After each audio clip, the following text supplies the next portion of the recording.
Hey guys, welcome to Study I Q. My name is Prashant Dhawan और इस video में हम बात करेंगे उन ईडियम्स और फ्रेजेस के बारे में that are based on animals, यानी जानवरों पर based idioms and phrases. Let's start with the first idiom, dog days. बहुत ही इंटरेस्टिंग ईडियम है। डॉग डेज मतलब साल के वो दिन जब गर्मी सबसे ज़्यादा होती है, गर्मी पीक पर होती है। तो हम कह सकते हैं जुलाई और अगस्त के दिन, क्योंकि ऑफ कोर्स तभी गर्मी सबसे ज़्यादा होती है। अब आप कहोगे डॉग डेज क्यों, शायद कुत्ते बाहर घूमते हैं, मे बी वहाँ से ये ईडियम आया होगा। नहीं, इस ईडियम की कहानी बहुत इंटरेस्टिंग है, ध्यान से सुनना।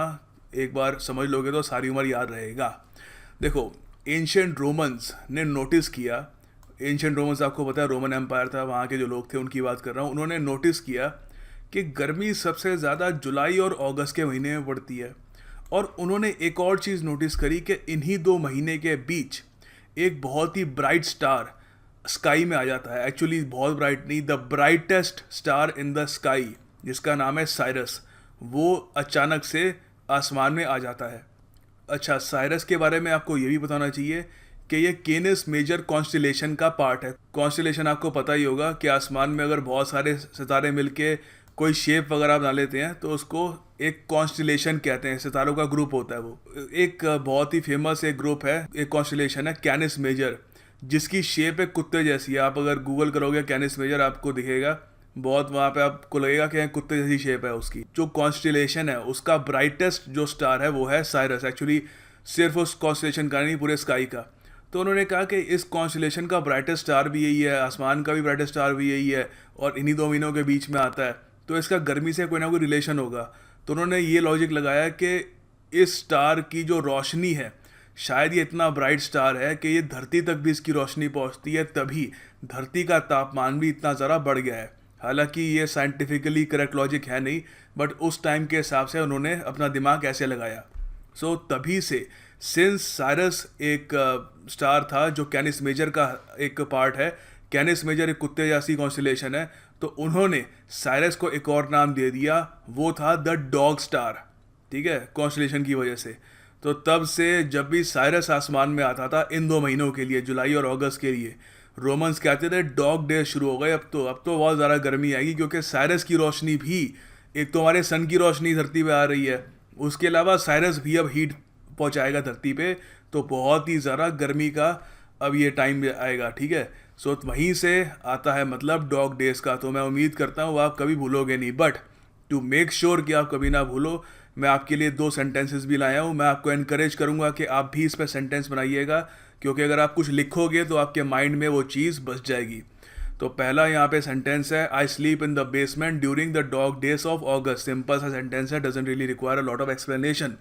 सेकेंड सेंटेंस है, during the dog days of summer people prefer to remain indoors, मतलब घर के अंदर रहना पसंद करते हैं, क्योंकि सीधी सी बात है डॉग डेज चल रहे हैं, गर्मी बहुत ज़्यादा है, साइरस आसमान में छाया हुआ है, and go out as little as possible. All right, so dog days मतलब बहुत ही ज़्यादा गर्म दिन। The next idiom is hold your horses. American idiom है, तो कुछ ज़्यादा इसका ओरिजिन है नहीं। काउबॉयज़ घोड़े पर घूमते थे और कहीं भी उनको जाना होता था तो घोड़े अपने भगाते रहते थे। तो अगर किसी को ये कहना होता था कि थोड़ा सब्र रखो, होल्ड ऑन, इतनी जल्दी में मत रहो, तो वो कहते थे होल्ड योर हॉर्सेस, उन काउबॉयज़ को ऑफ कोर्स। तो तभी से ये इडियोमेटिकली फेमस हो गया, और अमेरिकन ईडियम है तो अब ऑल ओवर द वर्ल्ड ये फेमस है। So this idiom is used for telling someone who is getting ahead of themselves to stop and consider their action or decision। तो जो भी कोई वो कदम उठाने वाले हैं, कोई डिसीजन लेने वाले हैं, तो आप कह रहे हो कि एक बार सोचो, कंसिडर करो आप क्या करने के वाले हो। बी पेशेंट, जल्दबाजी में मत रहो, होल्ड योर हॉर्सेस। ठीक है, सो इसके यहाँ पे दो सेंटेंसेस बनाए हैं। आप किसी को कह सकते हो जो बहुत ज़्यादा जल्दबाजी में है कि they are still preparing, hold your horses, these things take time. तो वो लोग अभी भी प्रिपेयर कर रहे हैं, चीज़ अभी ख़त्म नहीं हुई है, तो थोड़ा सब्र रखिए, होल्ड योर हॉर्सेस। अच्छा, अगर कोई आपको कहता है कि मैं बहुत इम्पेशेंट हूँ, जल्दी करो मुझे और मतलब सब्र नहीं हो रहा, तो आप कहोगे hold your horses sir, can't you see we haven't finished here. ठीक है, तो आप कहोगे कि थोड़ा सब्र रखो, be patient, hold on, hold your horses. The next idiom is the cat's meow. बहुत ही इंटरेस्टिंग ईडियम है, हालांकि इसका कोई ओरिजिन प्रॉपर है नहीं, but still it's a very interesting idiom. इसका मतलब होता है कोई ऐसी चीज़ या कोई ऐसा व्यक्ति जो बहुत ज़्यादा एन्जॉयबल हो, डिज़ायरेबल हो या इम्प्रेसिव हो, बेसिकली जो बहुत ज़्यादा अट्रैक्टिव हो, आप कह सकते हो। अच्छा, कैट्स मियाओ क्यों? ये देखिए ज़रा पुराना आइडियम नहीं है, 1920s के आसपास ये वजूद में आया था। 1920s एक ऐसा समय था, उस वक्त राइटर्स ज़रूरत से ज़्यादा क्रिएटिविटी यूज़ करते थे। बहुत सारे इडियम्स इस समय बनाए गए थे हमारे राइटर्स द्वारा। तो वेल, कैट देखिए एक ऐसा एनिमल है जो लोगों को बहुत ज़्यादा फैसिनेट करता था, आज भी करता है। एक बहुत ही मजेस्टिक एनिमल लगता है लोगों को। तो उसकी जो मियाओ थी, उसमें भी लोगों को कुछ एक एक खास चीज़ लगती थी। ऐसा लगता था कि इट इज़ क्वाइट इम्प्रेसिव, काफ़ी अट्रैक्टिव सी एक आवाज़ निकालती है बिल्ली। तो वहीं से इन्होंने ये इडियम बना दिया, द कैट्स मियाओ। तो कोई भी चीज़ बहुत बढ़िया होती थी, कोई गाड़ी बहुत बढ़िया है, किसी का कोड बहुत बढ़िया है, किसी की परफॉर्मेंस बहुत बढ़िया है, कोई भी चीज़ जो इम्प्रेसिव हो, तो आप कह सकते हो it is the cat's Miao. तो फॉर एग्जाम्पल यहाँ पर दो सेंटेंसेज हैं, आप कह सकते हो the singers new song is the cat's Miao isn't it. तो मैं कह रहा हूँ कि जो सिंगर का नया गाना है, it is very impressive, very enjoyable, बिल्कुल, है ना। अच्छा, तो सेकंड सेंटेंस आप ये भी कह सकते हो his new car is the cat's Miao. तो बहुत ही बढ़िया कार है, शाइनिंग, इम्प्रेसिव, काफ़ी दिखने में बहुत बढ़िया लग रही है। तो उस ज़माने के हिसाब से ये जो ईडीएम है, आप कहोगे कि it is the cat's Miao. The next EDM is the elephant in the room. इसका मतलब होता है कोई ऐसी प्रॉब्लम जो बहुत ही ऑब्वियस हो, कोई भी दूर से उसको देख सकता है, उसको इग्नोर करना बहुत ही ज़रा मुश्किल हो, बट लोग प्रेफर करते हैं कि उसके बारे में बात ना ही करी जाए। उसे कहते हैं the elephant in the room. अब आप पूछोगे एलिफेंट क्यों आता है यहाँ पर, ये क्या, इसका क्या लॉजिक है? अब देखो, इमेजिन करो कि आप किसी रूम में जाते हो, उस रूम में एक एलिफेंट है, तो क्या आप, एक कुछ चांस है कि आपको वो एलिफेंट ना दिखे? नहीं ना, क्योंकि एलिफेंट बहुत बड़ा होता है, इट इज़ ह्यूज।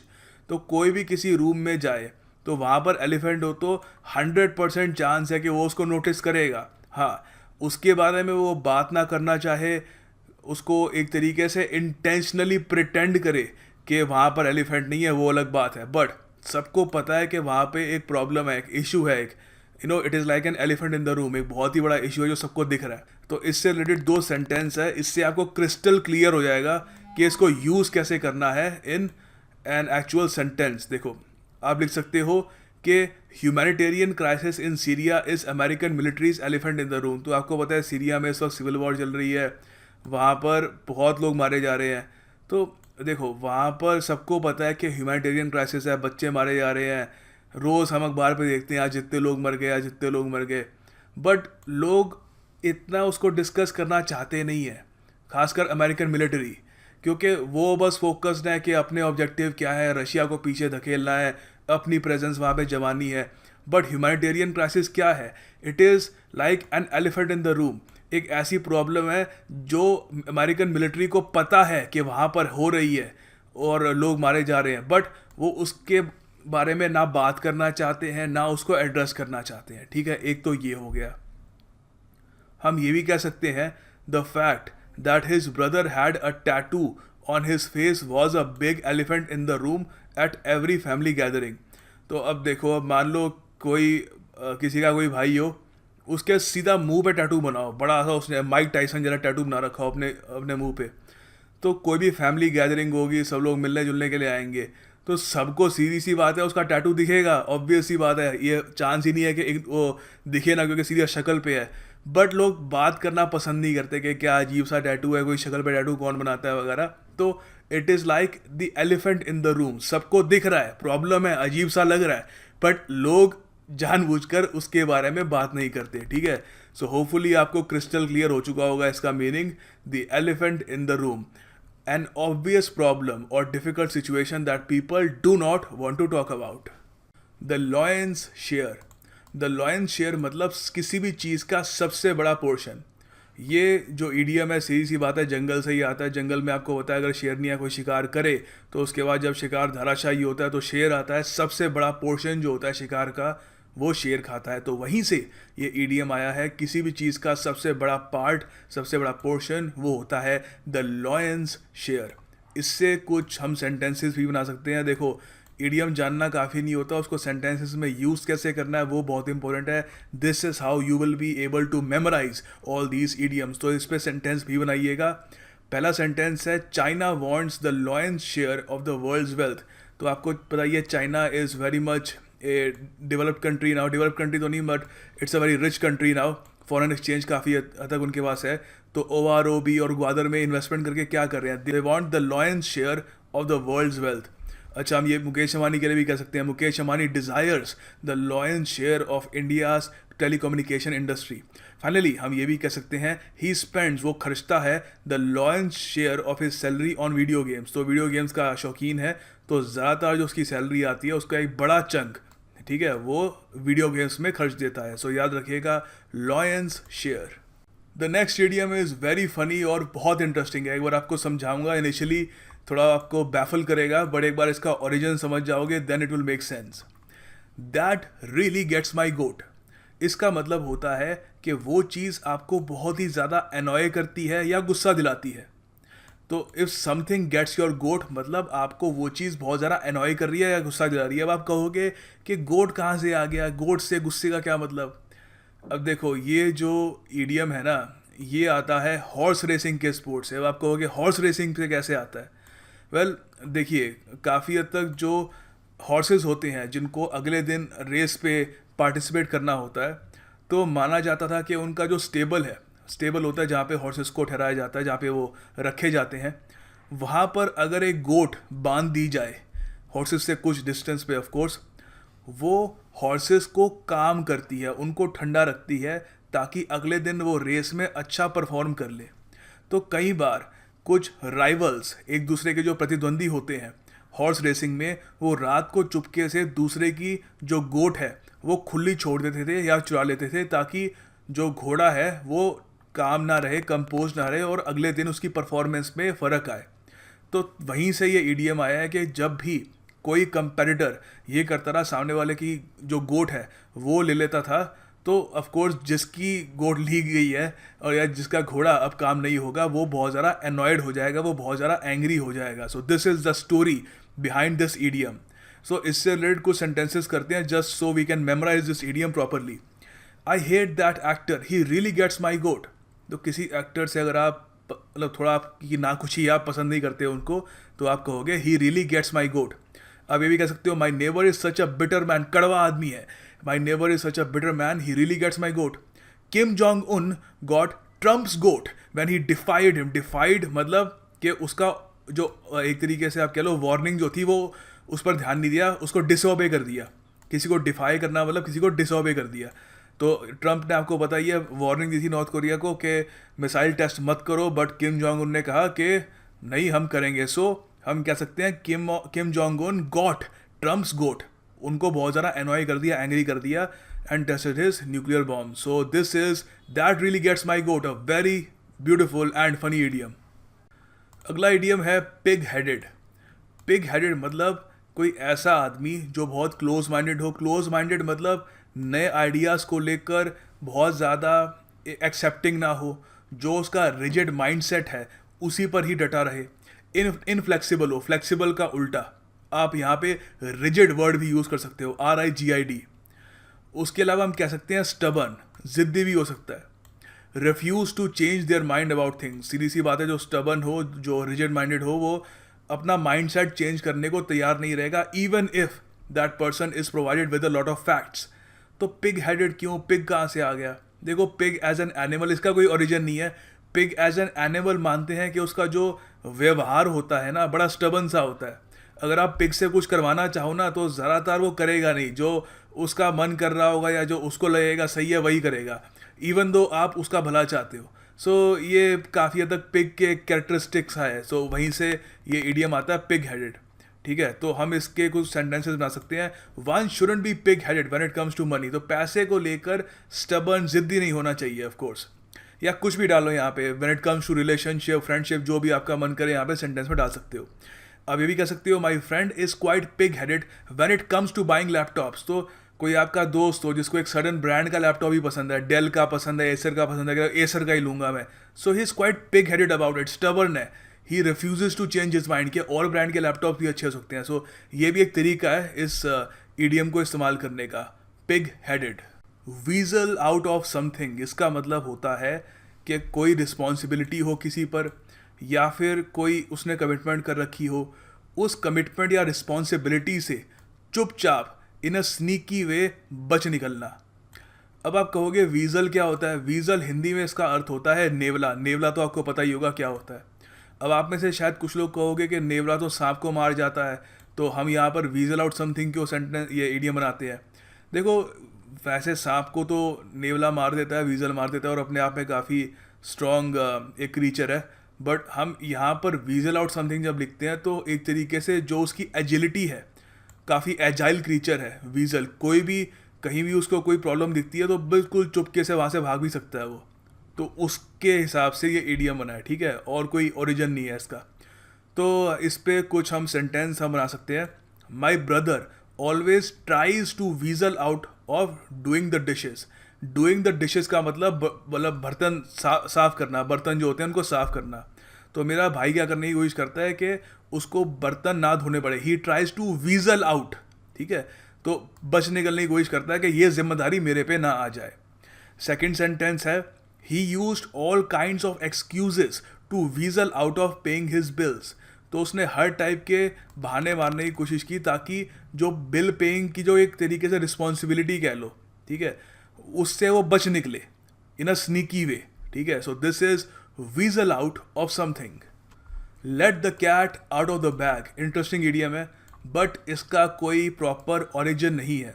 पहले इसका आपको मतलब बताता हूँ, फिर बताऊँगा थोड़ा बहुत कि कैट बैग कहाँ से आ गया. Let the cat out of the bag का मतलब होता है कि कोई सीक्रेट हो, कोई गुप्त, कोई राज हो, उसको अचानक से सबके सामने रिवील कर देना. ऑफ कोर्स ज़्यादातर इधर बाय एक्सीडेंट और as a surprise.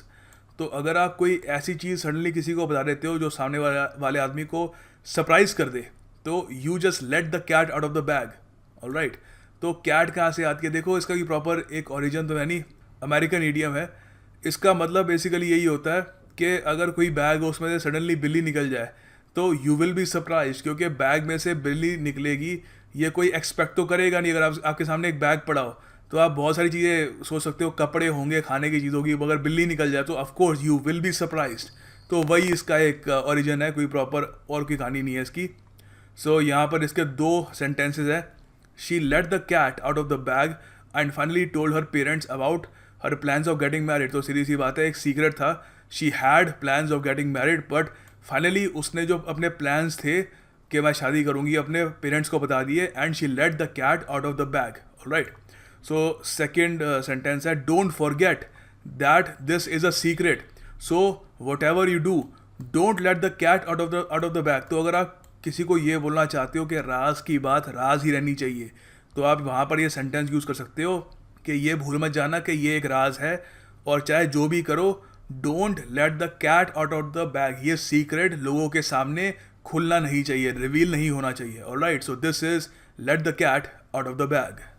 The next idiom is go to the dogs. काफ़ी इंपॉर्टेंट इडियम है, बहुत बार एग्जाम्स में आ चुका है, इन वेरियस एग्जाम्स. समझ लो इसका मतलब क्या है. गो टू द डॉग्स का मतलब होता है कि कोई चीज़ जो धीरे धीरे नहीं, या ऑलरेडी डिस्ट्रॉयड हो चुकी हो, इट इज़ ऑलरेडी रुइंड, या धीरे धीरे डिके कर रही है, सड़ रही है, डिटोरिएट हो रही है, it is declining in looks और हेल्थ.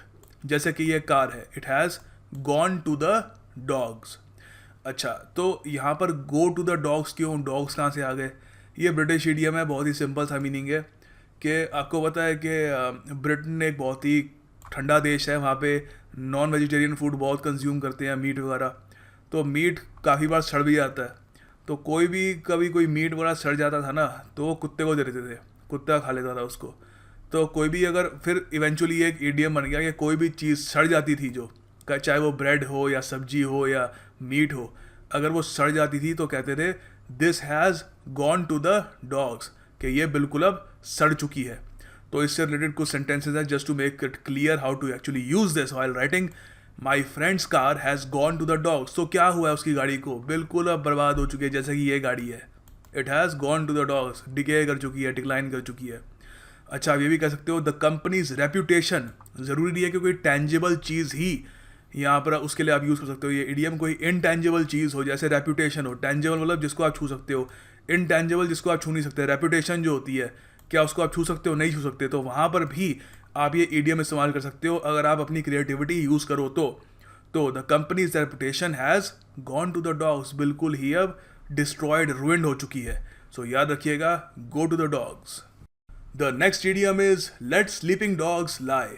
इसका मतलब होता है कि कोई चीज़, कोई मुद्दा जिस पे बात नहीं हो रही, जिस पे बात काफ़ी लंबे समय से नहीं हुई, उसको ना छेड़ा जाए, क्योंकि अगर छेड़ा जाएगा तो कुछ बुरा हो सकता है, स्थिति और ख़राब हो सकती है। तो मान लो दो लोगों के बीच में कभी लड़ाई हुई थी, तो अच्छा यही रहेगा कि वो उस इंसिडेंट को कभी डिस्कस ना करें, क्योंकि फिर से डिस्कस करेंगे तो वापस वो बुरी फीलिंग्स वापस आ जाएंगी, दे विल सरफेस अगेन। ठीक है, तो इसका मतलब यही है कि कोई पास्ट में कोई चीज़ हुई हो, उसको वैसे का वैसे ही रहने दो, उसको छेड़ो मत, वापस जगाओ मत उसको, क्योंकि वो आज का जो दिन है वो ख़राब कर सकती है। ठीक है, आप ये भी कह सकते हो it's best to leave a situation as it is if disturbing might cause trouble. तो कोई सिचुएशन भी हो, जैसे है वैसे रहने दो, क्योंकि देखो लेट द स्लीपिंग डॉग्स लाई मतलब कि अगर कोई कुत्ते सो रहे हैं उनको सोने दो, क्योंकि जाग जाएंगे एक बार तो हलचल बनाना शुरू कर देंगे। ठीक है, तो वहीं से ये इडियम आया है।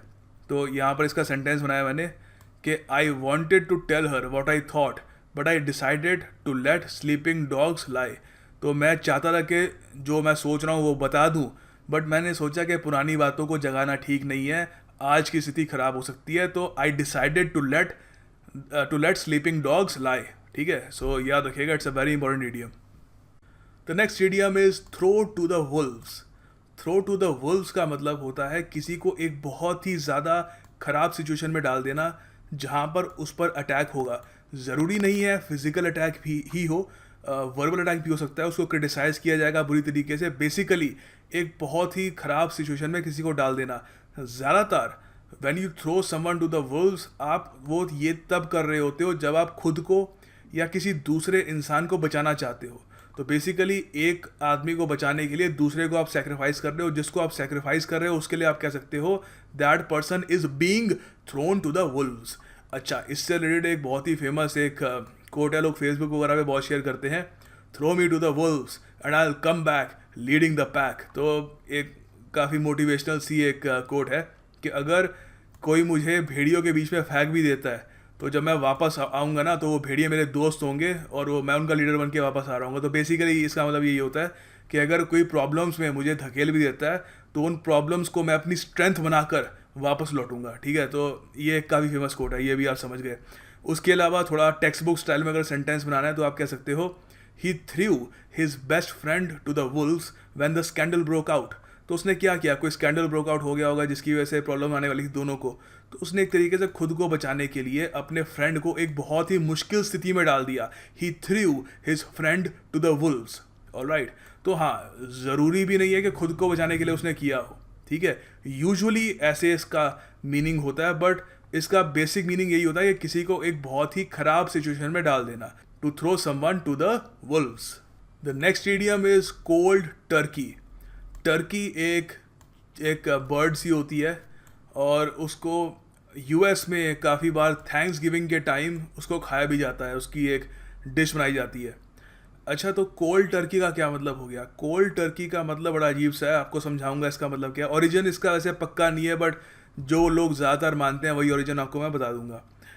कोल्ड टर्की का मतलब होता है कि किसी एक एडिक्शन को, कोई भी एडिक्शन हो, स्मोकिंग की हो, ड्रग्स की हो या कोई और हो, उसको इमीडिएटली रोक देना, उसको इमीडिएटली उससे विड्रॉ कर लेना, टू स्टॉप अ हैबिट। खासकर ऑफ कोर्स ये बैड हैबिट के लिए होता है, गुड हैबिट के लिए नहीं होता। अगर आप रोज़ ब्रश करने की आपकी हैबिट है और आप सडनली इसको रोक देते हो, तो वहाँ पर इसको यूज़ करना सही नहीं रहेगा, उचित नहीं होगा।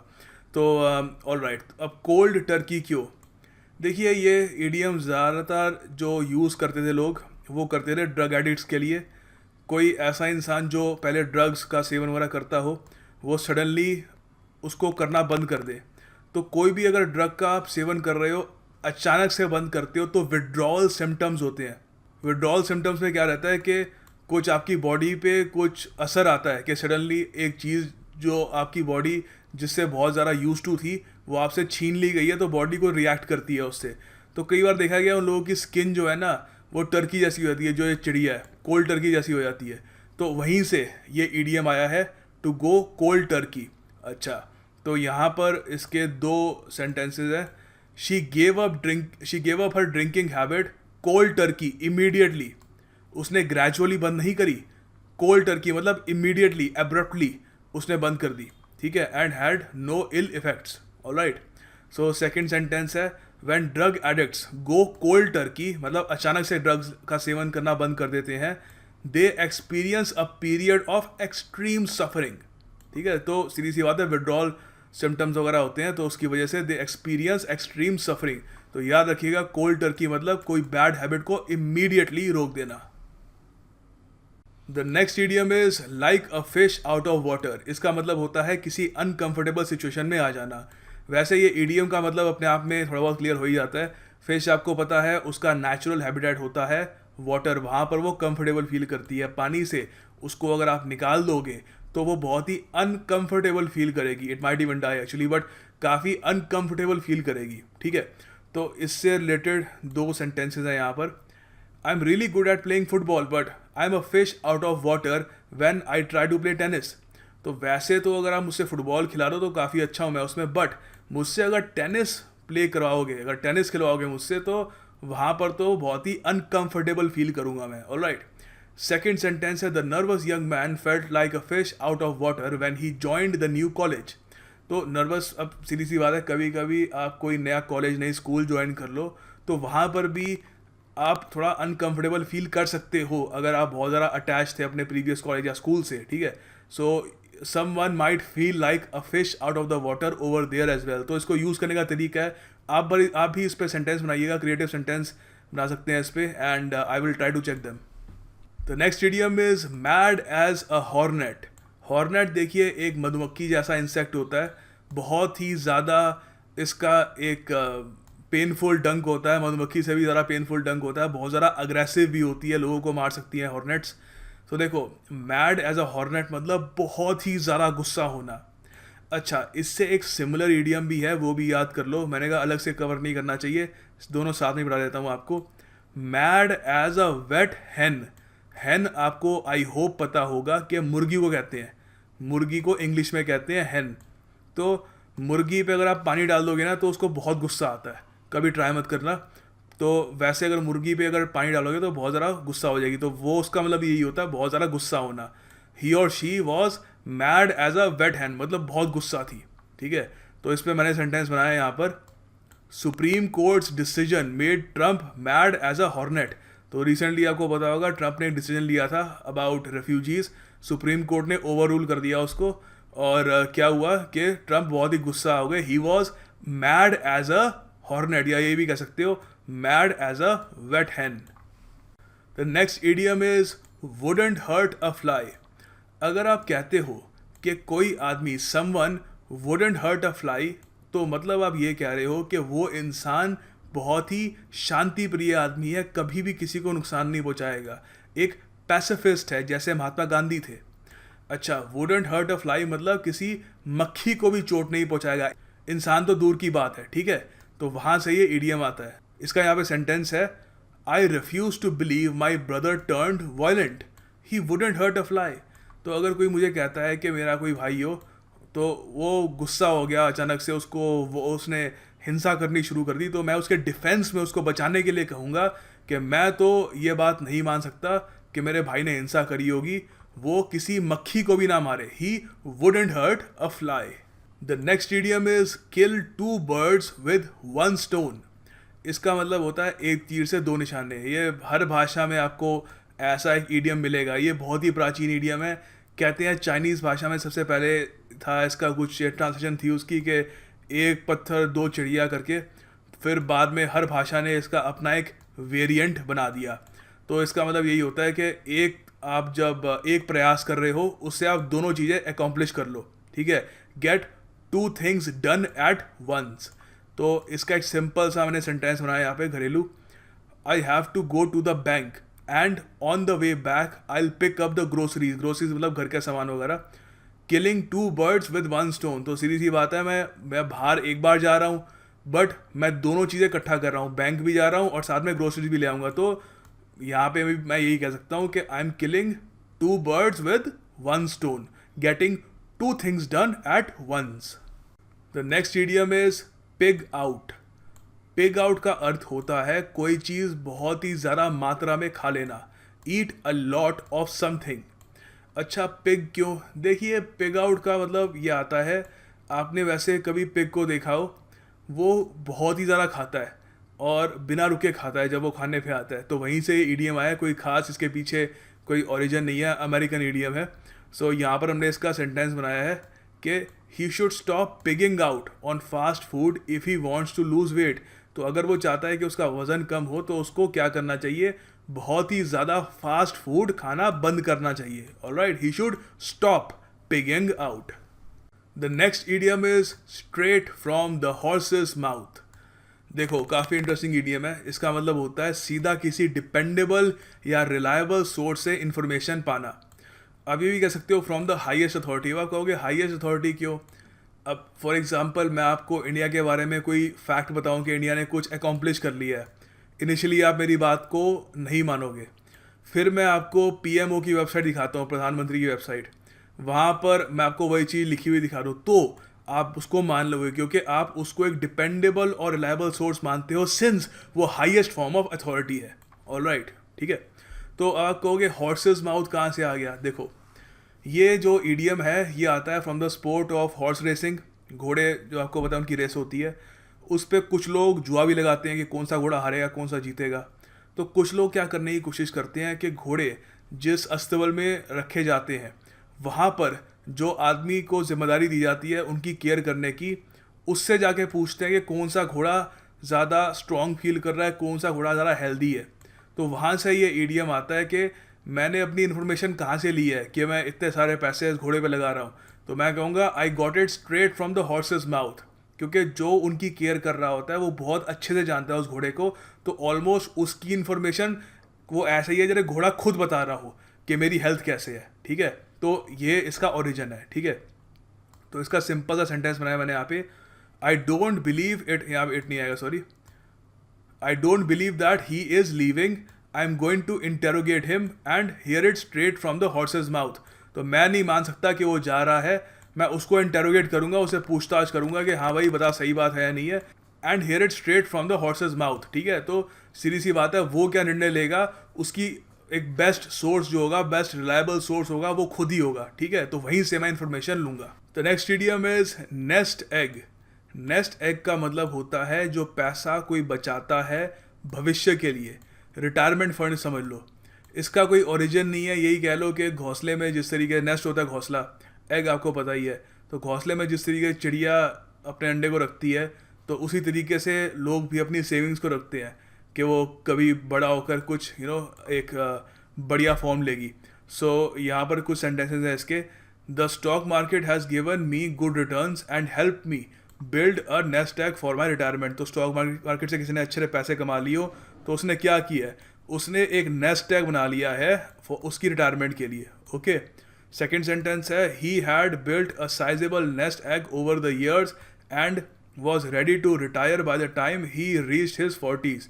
तो कोई अगर बहुत ही खुशनसीब आदमी हो, उसने 40 साल की उम्र में ही रिटायरमेंट फंड इकट्ठा कर लिया हो, तो आप कहोगे कि उसका नेस्ट एग तैयार है। ठीक है, so this is nest egg, मतलब money saved for the future. And this is the end of the video. Video को लाइक ज़रूर करिएगा अगर आपको पसंद आई, नीचे कमेंट भी करिएगा, सेंटेंसेस ज़रूर बनाइएगा, आपका फ़ायदा होगा उससे, और इस वीडियो को शेयर करिएगा। अगर आप इस वीडियो को लाइक करते हैं तो उससे मुझे काफ़ी मोटिवेशन मिलती है to keep making videos for you guys, so please do that. And हमें ये ज़रूर बताइएगा कि अगली वीडियो आपको किस टॉपिक पे चाहिए। वैसे मैं आपके लिए फ्रेजल वर्ब की वीडियो बहुत ही जल्द लेके आऊँगा, फ्रेजल वर्ब वॉल्यूम 2, उसके अंदर हम और फ्रेजल वर्ब्स कवर करेंगे। इस वीडियो की पीडीएफ के लिए स्टडी IQ का टेलीग्राम ग्रुप ज़रूर ज्वाइन करिएगा। Thank you for watching this video. I will see you soon with another video.